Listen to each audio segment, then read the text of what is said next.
કેમ છો વિદ્યાર્થી મિત્રો? સૌ કુશળ હશો? આજે આપણે વાત કરવાના છીએ ધોરણ 12 કોમર્સ વાણિજ્ય વ્યવસ્થા અને સંચાલન વિષયમાં પ્રથમ પ્રકરણના 2 માર્કમાં પૂછાઈ શકે એવા ટૂંક જવાબી પ્રશ્નોની. તો એ પહેલાં આપ સૌને એક નાનકડી વિનંતી છે કે આ ચેનલને વધુમાં વધુ લાઈક કરો, સબસ્ક્રાઈબ કરો અને શેર કરો. તો આપણે આગળ વધીએ છીએ આપણા પ્રશ્નોમાં. 1 બાય 1 આપણે એક પછી એક પ્રશ્ન ભણતા જશું, સમજતા જશું. અહીંયા એક વસ્તુની આપ સૌને ચોખવટ કરી દઉં. આપે અગાઉ જે વિસ્તૃત પ્રશ્નો અને મુદ્દાસર પ્રશ્નો ભણ્યા છે એના મુદ્દાઓ પણ 2 માર્કના પ્રશ્નોમાં આવી શકે. અહીંયા તમને એવું લાગશે પણ ખરું કે ઘણી બધી વખત ઘણા મુદ્દાઓ રિપીટ થતા હોય. તો સૌથી પહેલો સવાલ છે, માનવી માટે સંચાલન ક્યારથી આવશ્યક બન્યું? એટલે કે માણસ માટે સંચાલનની જરૂર ક્યારથી પડી? તો જોઈએ, સંચાલનની શરૂઆત અતિ પ્રાચીન સમયથી થઈ. અતિ પ્રાચીન પાષાણ યુગમાં માનવી પ્રાણીઓનો શિકાર કરતો અને પ્રાણીઓ મહાકાય પણ હતા. આવા સમયે તેમાં એકથી વધુ માણસોની એને જરૂર રહેતી. હવે એકથી વધુ માણસ ભેગા થાય એટલે સંચાલનનો જન્મ થાય. આપણે અગાઉ પણ સમજ્યા છીએ. કારણ કે એકથી વધુ માણસો ભેગા થાય ત્યારે તેમણે આયોજન કરવું પડે, માર્ગદર્શન આપવું પડે, અંદરોઅંદર સંકલન રાખવું પડે. એવી પ્રક્રિયા શરૂ થઈ. માનવીએ જ્યારથી પોતાની મર્યાદા જાણી છે કે બધા કાર્યો એકલો કરી શકશે નહીં, એટલે બીજાની મદદ લેવી પડશે, ત્યારથી ધ્યેય સિદ્ધિ માટે તેણે અન્ય વ્યક્તિની મદદ લેવાનું શરૂ કર્યું છે અને આ રીતે સંચાલન આવશ્યક બન્યું છે. તો આ વાત થઈ માનવી માટે સંચાલન પ્રાચીન કાળથી અસ્તિત્વમાં છે. હવે આપણે જોઈએ છીએ સવાલ નંબર 2. સામાન્ય શબ્દોમાં સંચાલન એટલે શું? તો જે આપણે પ્રસ્તાવના પહેલા પ્રશ્નમાં ભણી ગયા હતા એ જ અહીંયા આપેલી છે કે ધંધાકીય એકમના સ્વરૂપો જેવા કે વૈયક્તિક પેઢી, ભાગીદારી પેઢીમાં માલિકો જાતે જ ધંધાનું કામ કરતા હતા. ત્યારબાદ ધંધાકીય પ્રવૃત્તિઓનું કદ વધ્યું એટલે કંપની સ્વરૂપ વિકસ્યું. કંપની સ્વરૂપ મોટું હોવાથી એમાં કાર્યો વધતા અનેક પ્રશ્નો ઉદ્ભવવા લાગ્યા. આ પ્રશ્નો જેવા કે મૂડીને લગતા, ઉત્પાદનને લગતા, વેચાણને લગતા, કર્મચારીને લગતા વગેરે.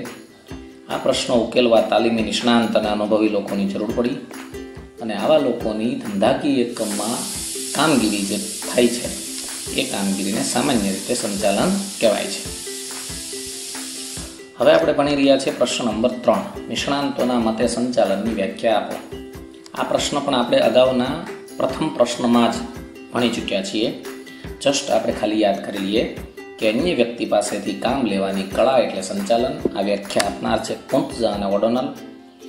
ઓછામાં ઓછા સમયે અને ખર્ચે ઉપલબ્ધ સાધન સગવડોનો શ્રેષ્ઠ ઉપયોગ કરીને એકમના નિર્ધારિત ધ્યેયને સિદ્ધ કરવાનું કાર્ય એટલે સંચાલન. આ વ્યાખ્યા આપનાર છે Livingston. Man, machines, materials, method, money, market વગેરેનું આયોજન કરી, અંકુશ રાખી, માનવ પ્રયત્નોને નેતાગીરી આપી, સંકલન અને માર્ગદર્શન પૂરું પાડી એકમના ઈચ્છિત ધ્યેયને હાંસલ કરવાની પ્રવૃત્તિ એટલે સંચાલન. આ વ્યાખ્યા જ્યોર્જ ટેરીએ આપેલી છે. તો આ નિષ્ણાંતોના મતે સંચાલનની વ્યાખ્યાઓ થઈ. હવે આપણે જોઈ રહ્યા છીએ પ્રશ્ન નંબર 4. સંચાલન સર્વવ્યાપી પ્રવૃત્તિ છે, સમજાવો. તમને યાદ હશે જ કે આપણે સંચાલનના લક્ષણોમાં આ મુદ્દો ભણી ચૂક્યા છીએ. એ જ અહીંયા રિપીટ થઈ રહ્યો છે. સંચાલન સર્વવ્યાપી પ્રવૃત્તિ છે. કઈ રીતે? તો કે જ્યારે માનવી સમૂહમાં ધ્યેય સિદ્ધિ માટે કામ કરે છે ત્યારે સંચાલનની જરૂર પડે છે. એકલો કાર્ય કરતો હોય તો વ્યક્તિગત છે, જેમાં સંચાલનની જરૂર નથી. પરંતુ સમૂહમાં જ્યારે પ્રવૃત્તિ કરે છે ત્યારે સંચાલનની જરૂર પડે છે. અને ખાલી ઉદ્યોગોમાં સંચાલન હોય છે એવું નહીં. સામાજિક, ધાર્મિક, કૃષિ, લશ્કરી, શિક્ષણ એમ તમામ ક્ષેત્રોમાં સંચાલનની પ્રવૃત્તિ જોવા મળે છે. વધુમાં સંચાલન દરેક ક્ષેત્રના તમામ એકમોમાં અને એકમોના તમામ વિભાગોમાં પણ જોવા મળે છે. તો આનો મતલબ એ થયો કે સંચાલન સર્વવ્યાપી પ્રવૃત્તિ છે. નેક્સ્ટ પ્રશ્ન છે, સંચાલન માનવીય પ્રવૃત્તિ છે, સમજાવો. આ મુદ્દો પણ આપણે અગાઉ ભણી ગયા છીએ કે સંચાલન સર્વવ્યાપી છે, પણ બધા પ્રાણી જગતમાં, સજીવ જગતમાં નથી. માનવ જાત પૂરતું મર્યાદિત છે. સંચાલનમાં માનવ તત્વનું સ્થાન ખૂબ મહત્વનું છે. માનવી વિના ઉત્પાદનના બધા જ સાધનો નિરર્થક નીવડે છે. સંચાલન માનવી માટે માનવી દ્વારા થાય છે. સંચાલનમાં માનવી કેન્દ્ર સ્થાને છે, માટે કહી શકાય કે સંચાલન માનવીય પ્રવૃત્તિ છે. પછીનો મુદ્દો છે સંચાલન વિજ્ઞાન અને કળાનો સમન્વય છે, સમજાવો. અથવા તો આ સવાલ એમ પૂછાય કે સંચાલન નથી ભૌતિકશાસ્ત્ર જેવું શુદ્ધ વિજ્ઞાન કે નથી શિલ્પ જેવી શુદ્ધ કળા, સમજાવો. આ મુદ્દો પણ આપણે અગાઉ પ્રશ્નમાં સમજી ગયા છીએ. અહીંયા અને થોડું આપણી રીતે સમજીએ. આ પ્રશ્ન ત્રીજી રીતે પણ પૂછાઈ શકે, સંચાલનનું વિજ્ઞાન જ્યાંથી અટકે છે ત્યાંથી સંચાલનની કળા શરૂ થાય છે, સમજાવો. સંચાલન માત્ર વિજ્ઞાન નથી કે માત્ર કળા નથી, પણ બેયનો સુભગ સમન્વય છે. એટલે જ કહી શકાય કે સંચાલન એ નથી ભૌતિકશાસ્ત્ર જેવું શુદ્ધ વિજ્ઞાન કે નથી શિલ્પ જેવી શુદ્ધ કળા. સંચાલનનું વિજ્ઞાન જ્યાંથી અટકે છે ત્યાંથી સંચાલનની કળા શરૂ થાય છે. મતલબ સંચાલનમાં જે સિદ્ધાંતો છે, નિયમો છે, એ વિજ્ઞાનનો ભાગ છે, પણ આ સિદ્ધાંતોના નિયમોને ક્યાં, કેવી રીતે, કેમ ઉપયોગમાં લેવા એ એક આવડતની વસ્તુ છે, એટલે કળા છે. એટલે સંચાલનનું વિજ્ઞાન જ્યાંથી અટકે છે ત્યાંથી સંચાલનની કળાની શરૂઆત થાય છે. આમ કહી શકાય કે સંચાલન વિજ્ઞાન અને કળા બંનેનો સુભગ સમન્વય છે. નેક્સ્ટ પ્રશ્ન છે, સંચાલન દ્વારા સમગ્ર સમાજનું કલ્યાણ થાય છે, સમજાવો. તમને યાદ હોય વિદ્યાર્થી મિત્રો, તો આપણે અગાઉ એક પ્રશ્નમાં ભણ્યા હતા કે સંચાલન છે એ સામાજિક ફાયદો કરાવનારી પણ વસ્તુ છે. સંચાલનના મહત્વના મુદ્દામાં આપણે સમજેલા. દરેક ધંધાકીય એકમ સમાજમાં રહીને સમાજ માટે જ પોતાની કામગીરી કરે છે. એ સમાજના સાધનોનો ઉપયોગ કરે છે અને એ ઉપયોગ સમાજમાં વસતા લોકોના લાભાર્થે કરે છે. ધંધાની સફળતા અને સમાજની સમૃદ્ધિ અને સુખાકારીમાં વધારો કરનારી વસ્તુ છે. સંચાલન ધંધાની વસ્તુ કે સેવા એવી રીતે ઉત્પન્ન કરે છે કે જેથી પડતર ઓછી આવે. મતલબ કે ઓછામાં ઓછા ખર્ચે વસ્તુ કે સેવા પ્રોડક્ટ થાય. હવે ઓછામાં ઓછા પડતરે જ્યારે વસ્તુ બનતી હોય ત્યારે વાજબી ભાવે ગ્રાહકોને મળી રહે અને ગ્રાહકોને સમાજને વાજબી ભાવે મળી રહે, પરિણામે સમાજનું શું થાય છે? કલ્યાણ. તો આમ ધંધાકીય એકમનું સંચાલન સમગ્ર સમાજનું કલ્યાણ કરે છે. પછીનો પ્રશ્ન છે આપણી સામે. આ પ્રશ્ન નવો છે, અત્યાર સુધી તમારે આમાં સમજવામાં નથી આવ્યું તો જોઈએ ધ્યાનથી. IIM સંસ્થા વિશે ટૂંકમાં માહિતી આપો. સૌથી પહેલો પોઈન્ટ છે IIMનું પૂર્ણ રૂપ ઇન્ડિયન ઇન્સ્ટિટ્યૂટ ઓફ મેનેજમેન્ટ, જેનો ગુજરાતી અર્થ થાય છે ભારતીય સંચાલન સંસ્થા. આ સંસ્થા રાષ્ટ્રીય આંતરરાષ્ટ્રીય બંને સ્તરે કામ કરે છે. પરીક્ષામાં તમને પૂછાઈ શકે કે ભાઈ IIM કયા સ્તરે કામ કરે છે, એક માર્કમાં વિકલ્પમાં પૂછાઈ શકે. આ સંસ્થા સંચાલનને વ્યવસાય તરીકે વિકસાવવાનું કામ કરે છે. મતલબ કે સંચાલકો કઈ રીતે વર્ક કરતા હોય છે એની ટ્રેનિંગ આપે છે, શિક્ષણ આપે છે અને એના દ્વારા એ સંચાલન નામના વ્યવસાયને વિકસાવી રહી છે. હવે પછીનો પ્રશ્ન છે સંચાલનની સપાટીની આકૃતિ આપો. ઓલરેડી આપણે અગાઉ આ આકૃતિ ભણી ચૂક્યા છીએ. તમે જોઈ શકો છો કે આકૃતિ ત્રિકોણ છે. આ ત્રિકોણ મુદ્દો છે પણ એક માર્કનો વિકલ્પ પ્રશ્ન છે. પરીક્ષામાં પૂછાય કે કયા ભૌમિતિક આકાર આધારિત સંચાલનની સપાટીની આકૃતિ છે, તો જવાબમાં ત્રિકોણ આવે. ત્રિકોણ શું કામ આવે એ પણ મેં અગાઉના લેક્ચરોમાં આપને સ્પષ્ટ કરેલું છે. એટલા માટે ત્રિકોણ છે કે ત્રિકોણ જે એક એવો ભૌમિતિક આકાર છે જે ઉપરથી સાંકડો અને નીચે જતા પહોળો થાય છે. અને સંચાલનની સપાટીઓમાં પણ આ જ રીતનું માનવ સંખ્યાબળને આધારે વર્ણન હોય છે કે ઉચ્ચ સપાટીએ ઓછા, મધ્ય સપાટી એનાથી વધુ અને તળ સપાટીએ સૌથી વધુ માણસો હોય છે. તો સંચાલનની 3 સપાટી છે. ઉચ્ચ સપાટીમાં સંચાલક મંડળ, મેનેજિંગ ડિરેક્ટર, જનરલ મેનેજરનો સમાવેશ થાય છે. મધ્ય સપાટીમાં વિભાગીય અધિકારીઓ જેવા કે ઉત્પાદન, ખરીદી, વેચાણ, કર્મચારી, નાણાં, સંશોધન વગેરે. અને તળ સપાટીમાં નિરીક્ષકો, જોગરો, ફોરમેન અને એની નીચેના ભાગમાં કામદારો હોય છે. હવે પછીનો પ્રશ્ન છે ઉચ્ચ સપાટી ટૂંકમાં સમજાવો. આપણે આ સપાટીને ટૂંકમાં સમજીએ તો સંચાલનની સર્વોચ્ચ સત્તા ધરાવતી સપાટી એટલે ઉચ્ચ સપાટી. આપણે સૌ જાણીએ છીએ કે સૌથી વધુ સત્તા સંચાલનની ઉચ્ચ સપાટી પાસે છે. આમાં સંચાલક મંડળ, મેનેજિંગ ડિરેક્ટર, મુખ્ય વહીવટી અધિકારીનો સમાવેશ થાય છે. આ સપાટી નીતિ ઘડવાનું, નિર્ણયો લેવાનું કામ કરે છે. અને આ સપાટીના બીજા પણ નામો છે. ટોચની સપાટી, સર્વોચ્ચ સપાટી પણ કહેવાય છે. હવે આપણે જોઈએ છીએ મધ્ય સપાટી વિશે ટૂંકમાં સમજાવો. અથવા આ સવાલ કઈ રીતે પૂછાય તો કે મધ્ય સપાટી કડીરૂપ સપાટી છે, સમજાવો. તો આપ જોઈ શકો છો આ સપાટી ઉચ્ચ અને તળ બંનેને જોડતી સાંકળરૂપી સપાટી છે. આ સપાટીમાં ખાતા પ્રમાણે, વિભાગ પ્રમાણે અધિકારીઓ, નિષ્ણાંતોનો સમાવેશ થાય છે. જેમ કે સંશોધન અધિકારી, ખરીદ અધિકારી, ઉત્પાદન અધિકારી, વેચાણ અધિકારી વગેરે વગેરે વગેરે. આ સપાટી તળ સપાટી પાસે ઉચ્ચ સપાટીના નિર્ણયોનો અમલ કરાવે છે. મતલબ કે ઉચ્ચ સપાટી નિર્ણયો ઘડે છે, એ નિર્ણયોનો અમલ મધ્ય સપાટી કરાવે છે અને તળ સપાટી કરે છે. અને આ સપાટીને પણ બીજા નામે ઓળખવામાં આવે છે અધિકારીઓની સપાટી, કારણ કે અહીંયા માત્ર અધિકારીઓનો સમાવેશ થાય છે. હવે જે સવાલ છે અગત્યનો સવાલ છે કે તળ સપાટી ટૂંકમાં સમજાવો, અથવા તમને એમ પૂછાય કે તળ સપાટી કાર્યકારી સપાટી છે, અથવા તો એમ પણ પૂછાય કે તળ સપાટી નીચલી સપાટી છે છતાં ખૂબ મહત્વની છે, સમજાવો. તો આપણે હવે તળ સપાટી વિશે થોડી માહિતી લઈએ. આ સપાટીમાં કોણ કોણ હોય છે? તો કે નિરીક્ષકો, જોબરો, ફોરમેનો અને એમની નીચે કામદારો. આ સપાટીને નિરીક્ષકોની સપાટી પણ કહેવાય છે. એવી રીતના તમે લખી શકો કે જોબરોની સપાટી પણ કહેવાય છે, ફોરમેનની સપાટી પણ કહેવાય છે. સંચાલનની ઉચ્ચ સપાટી જે નિર્ણયો લે છે, જે નીતિઓ ઘડે છે, એનું અમલીકરણ કરવાનું કાર્ય આ સપાટીએ થતું હોય છે. માટે આ સપાટીને કાર્યકારી સપાટી કહે છે. મતલબ કે સૌથી વધુ કામ આ સપાટીએ થાય છે, એટલે આ સપાટીને કાર્યકારી સપાટી કહે છે. આ સપાટી ખૂબ મહત્વ ધરાવે છે, કારણ કે આ સપાટીની સફળ કામગીરીને કારણે ધંધાનું ધ્યેય સિદ્ધ થાય છે. તો આ વાત થઈ તળ સપાટીની. હવે આપણે જોઈ રહ્યા છીએ નેક્સ્ટ પ્રશ્ન, સંચાલનના તમામ કાર્યોનો આધાર આયોજન છે, સમજાવો. એટલે કે સંચાલકીય જેટલા પણ કાર્યો છે, બધા કાર્યોના બેઝમાં આયોજન છે એ આપણે સાબિત કરવાનું છે. તો આપણે સૌ જાણીએ છીએ કે સંચાલનનું પ્રથમ કાર્ય આયોજન છે. એટલે કે સંચાલન કાર્યની શરૂઆત આયોજનથી થાય છે. જે કાંઈ ધ્યેય નક્કી થાય છે, એ ધ્યેયને સિદ્ધ કરવા માટે કયું કાર્ય કરવું, ક્યારે કાર્ય કરવું, કેવી રીતે કાર્ય કરવું, એ બધું આયોજનમાં નક્કી થાય છે. અને એ જ આયોજનના આધારે વ્યવસ્થા તંત્ર, કર્મચારી વ્યવસ્થા, સંચાલન, અંકુશ શક્ય બને છે. આમ કહી શકાય કે સંચાલનના તમામ કાર્યોનો આધાર, બેઝ, પાયો આયોજન છે.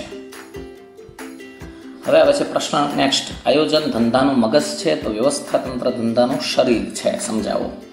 આ પ્રશ્ન પણ અગત્યનો છે. જે વિચારવાનું કામ આપણા માનવ શરીરમાં કરે છે મગજ છે, અને એનો અમલ કરવાનું કામ આખું શારીરિક માળખું કરે છે. સેમ ધંધાકીય એકમમાં પણ જે બધું વિચાર કરાઈ રહ્યો છે આયોજન છે, અને એનો અમલ કરતું જે માળખું છે એ વ્યવસ્થા તંત્ર છે.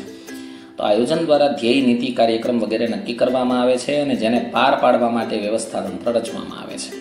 માનવ શરીરમાં મગજનું કાર્ય બૌદ્ધિક નિર્ણયો લેવાનું છે, જેનો અમલ શરીરના વિવિધ અંગો કરે છે. બસ એવી જ રીતે ધંધામાં આયોજનનું કાર્ય બૌદ્ધિક નિર્ણયો લેવાનું છે. આયોજનમાં લેવાયેલ નિર્ણયોનો અમલ કરવા માટે એકમના વિવિધ વિભાગોમાં કાર્ય કરતા કર્મચારીઓને કાર્યો, સત્તા, જવાબદારીની સોંપણી કરવામાં આવે છે. એટલે કહી શકાય કે આયોજન મગજ છે અને વ્યવસ્થા તંત્ર શારીરિક માળખું છે. નેક્સ્ટ ક્વેશ્ચન છે કે કોઈ પણ ધંધાકીય એકમની સફળતાનો આધાર તેના કર્મચારી પર વધુ હોય છે, સમજાવો. અથવા તો કર્મચારી એકમના હાથ પગ છે, સમજાવો. હવે કર્મચારી એકમના હાથ પગ જ છે. કઈ રીતે? તો જ્યોર્જ ટેરીએ બહુ સરસ વાત કરી છે કે કર્મચારી વ્યવસ્થાનો ઉદ્દેશ એ છે કે સંતોષકારક, સંતુષ્ટ કર્મચારી દળ ઊભું કરવું, જાળવી રાખવું અને વિકસાવવું. મતલબ જ્યાં એકમ હોય ત્યાં કર્મચારી હોય જ, અને એકમની તમામ પ્રવૃત્તિનો અંતિમ આધાર કર્મચારી પર હોય. ઉચ્ચ સપાટીએ બેઠેલા સંચાલકો જે કાંઈ નિર્ણય લે છે, જે કાંઈ ધ્યેય ઉપર કામ કરે છે, એને ખરેખર સિદ્ધ કરવા માટે શારીરિક શ્રમ કરવાનું, બૌદ્ધિક શ્રમ કરવાનું કામ કર્મચારીનું છે. એટલે કર્મચારી છે એકમનો અંતિમ આધાર છે. આ કર્મચારીઓની ભરતી, પસંદગી, બઢતી, બદલી, છૂટા કરવા, નિવૃત્તિ, કલ્યાણકારી પ્રવૃત્તિ વગેરે કાર્ય કર્મચારી વ્યવસ્થા છે. અને કર્મચારી છે તો જ એકમ જાગતું રહે છે, એકમ ભાગતું રહે છે, વિકસતું રહે છે. પછીનો પ્રશ્ન છે, દોરવણી વગર સંચાલનના અન્ય કાર્યો નિષ્ફળ નીવડે છે. આપણે એક મુદ્દો સમજી ચૂક્યા છીએ કે ધંધાકીય એકમમાં સારામાં સારું આયોજન બનાવવામાં આવે, વ્યવસ્થા તંત્ર વ્યવસ્થિત ગોઠવવામાં આવે, ઉત્તમ કક્ષાના કર્મચારી લાવી મૂકવામાં આવે. આ કર્મચારીઓ કામ શરૂ કરે પછી એને ઘણા બધા પ્રશ્નો થાય છે, મૂંઝવણો થાય છે, મુશ્કેલીઓ થાય છે. આ સમયે એને માર્ગદર્શન મળવું જરૂરી છે, અન્યથા એ કામમાં અટકી જાય છે, આગળ વધી શકતા નથી. જો એ આગળ નહીં વધે તો ધારેલા આયોજન પ્રમાણે કામ નહીં થાય અને ધ્યેય સિદ્ધ નહીં થાય. તો આવા સમયે એને માર્ગદર્શન આપવું જરૂરી છે. અને એ માર્ગદર્શન એટલે દોરવણી. દોરવણી વગર સંચાલનનું આયોજન, વ્યવસ્થા તંત્ર, કર્મચારી વ્યવસ્થા, સંકલન બધા જ કાર્યો નિષ્ફળ જઈ શકે છે. કઈ રીતે? તો કે ધ્યેય પૂર્તિ અર્થે કર્મચારીના કાર્ય પર દેખરેખ રાખવી અને તેને જરૂરી માર્ગદર્શન આપવું એટલે દોરવણી. આયોજન, વ્યવસ્થા તંત્ર, કર્મચારી વ્યવસ્થા યોગ્ય હોય, પણ જ્યાં સુધી કર્મચારીઓએ કઈ રીતે કામ કરવું તેનું માર્ગદર્શન ન મળે તો બધું જ નકામું નીવડે છે. આમ કહી શકાય કે દોરવણી વગર સંચાલનના અન્ય કાર્યો નિષ્ફળ નીવડે છે. પછીનો પ્રશ્ન છે, અંકુશનો ખ્યાલ હકારાત્મક છે, સમજાવો. આ પણ 2 માર્કમાં અગત્યનો પ્રશ્ન છે. અગાઉ અંકુશનો મતલબ નિયંત્રણ, શિક્ષા, દંડ એવો નકારાત્મક હતો, પરંતુ આધુનિક સમયમાં અંકુશનો ખ્યાલ હકારાત્મક છે. અંકુશ હવે સુધારાલક્ષી પ્રવૃત્તિ છે, કારણ કે અંકુશનું કાર્ય કોઈને કામ કરતા અટકાવવાનું નથી, પણ જો કામ આયોજન મુજબ ન થતું હોય તો એને આયોજન મુજબ સાચી દિશામાં લઈ જવાનું છે. અંકુશ પાછળ એક જ હેતુ છે કે ભૂલ ભૂતકાળમાં થઈ, ઇટ્સ ઓકે, પણ ભૂલમાંથી શીખવાનું છે અને ભવિષ્યમાં એ ભૂલ ન થાય એ જોવાનું કામ અંકુશનું છે. એટલે અંકુશ હવે શિક્ષા દંડ વાળો નથી, માટે અંકુશ નકારાત્મક કાર્ય નથી, બલકે હકારાત્મક કાર્ય છે. પછીનો પ્રશ્ન છે, સંકલનથી કામગીરી સરળ બને છે. આપણે સૌ જાણીએ છીએ સંકલન મતલબ એકબીજાને સહકાર આપીને કામ કરવાની વૃત્તિ, એક તાલમેલ જાળવી રાખવાની વૃત્તિ. સંચાલનના દરેક તબક્કે સંકલન જરૂરી છે. આયોજનથી માંડી અંકુશ સુધી સંકલન આવશ્યક છે. સંકલન હશે તો ધ્યેય સિદ્ધ થશે એ પાક્કું.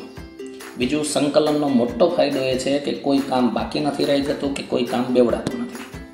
આમ કહી શકાય કે સંકલનથી બધી જ કામગીરી સરળ બને છે, એકમ ઇઝીલી ચાલે છે. પછીનો સવાલ છે, સંચાલનના કાર્ય વિસ્તારો 4 છે અને ચારેય થકી જ સંચાલન શક્ય બને છે.